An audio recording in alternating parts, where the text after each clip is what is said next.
You wake up to a dry, repetitive sound coming from the old wood around you. The wind hits the walls as if it's trying to get inside. There is no comfort, no real silence, no complete rest. Your eyes open slowly, heavy, as if they were forced to keep going after a day that should never have existed. Your body hurts before you even move. Every muscle feels stiff, tired, overloaded. You didn't rest. You just made it through another night. You are still alive. And here, that's already more than most get. It takes you a few seconds to understand where you are, but your body recognizes it before your mind accepts it. The smell of dust, old leather, dried sweat, and aged wood surrounds you. You're not home. You're not safe. You're in the Wild West. And today, you're not watching this. You're part of it. You're a cowboy. You try to stand up and feel the weight of your own body. It's not just tiredness. It's accumulated wear. Your arms shake slightly as you push yourself off the hard ground. Your legs take time to respond. You finally sit up and run your hand across your face. Your skin is rough, dirty, irritated by the sun and wind from previous days. You don't remember the last time you felt clean. Out here, that doesn't matter. You get dressed without thinking. Not because you want to, but because you have to. The same clothes as yesterday and probably the same tomorrow. The fabric feels heavy, stiff, worn down from constant use. Your hat is next to you. You pick it up and put it on watching. Not for style, but for survival. Without it, the sun will destroy you in a few hours. You grab your canteen. It feels light. It feels too light.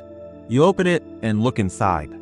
Almost nothing. A small amount of water that needs to last longer than it should. You close it slowly. Every sip is now a decision. Every decision can cost you. You take a deep breath and open the cabin door.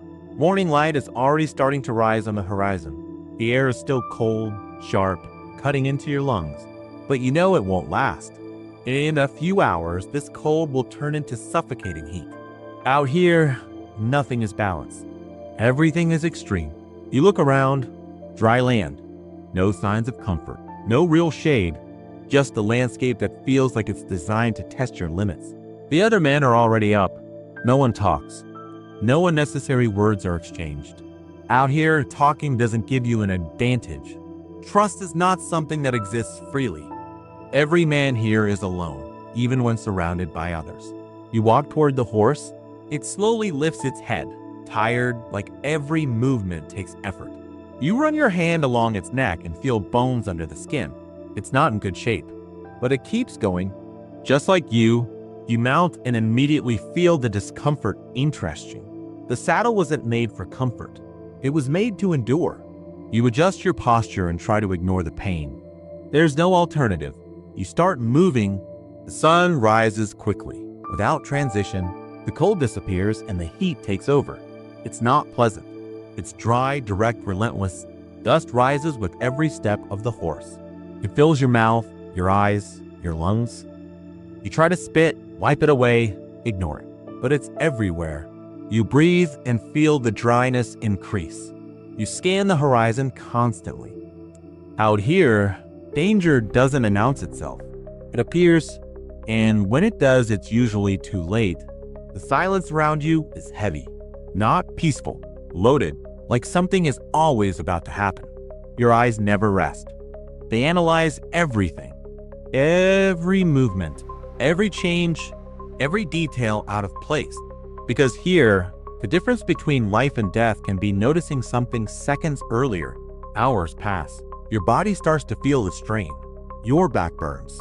Your arms get heavier. Your hands begin to lose strength on the reins. The heat intensifies. Sweat runs down your body, but it doesn't cool you. It only drains you faster. You feel thirsty, very thirsty, but you can't just drink. You open the canteen, check the amount, and close it again. Not yet. You have to hold on longer. You finally stop. Not because you want to, but because your body won't go further without it. You get off the horse and your legs almost give out. You need a second to stabilize. That scares you. Because here, any sign of weakness can be the beginning of the end. You try to look normal. No one says anything, but everyone notices. Food appears. Dried meat. Tough. Flavorless. You take it and start chewing when I get them. Every bite takes effort, but your body reacts like it's essential pride. Because it is, you swallow slowly, trying to make it last. But the hunger doesn't go away. It just drops enough for you to keep moving. The wind shifts, and something shifts with it. You notice it first through the others. They become more alert, hands closer to weapons, eyes fixed on a distant point. You follow their gaze, and then you see it. Dust in the distance. But not like before. Not the wind. Movement. Organized. Organized. Your heart speeds up. Your breathing changes. Your hand moves to your revolver. You've never been in something like this before. But out here, you don't need full training. You need to act fast. Seconds get heavier. Every detail sharpens. The sound of hooves approaching, the sunlight reflecting on metal, the absolute silence before impact. And then it happens. No warning, no words, just action. The gunshots begin. The sound explodes around you. You feel it before you understand it. Your body reacts. You raise the gun. Your hand shakes. You try to aim. You fire. The recoil almost throws you off. You try again. The noise is loud, constant, chaotic. Dust fills the air. You smell gunpowder. You hear shouting. You don't know where it's coming from. Everything happens fast, but your mind captures it in slow fragments. Every movement, every decision, every risk, you try to stay focused. Survive. That's it. After a few minutes, it ends, just like it started. Suddenly, silence returns. But it's not the same silence.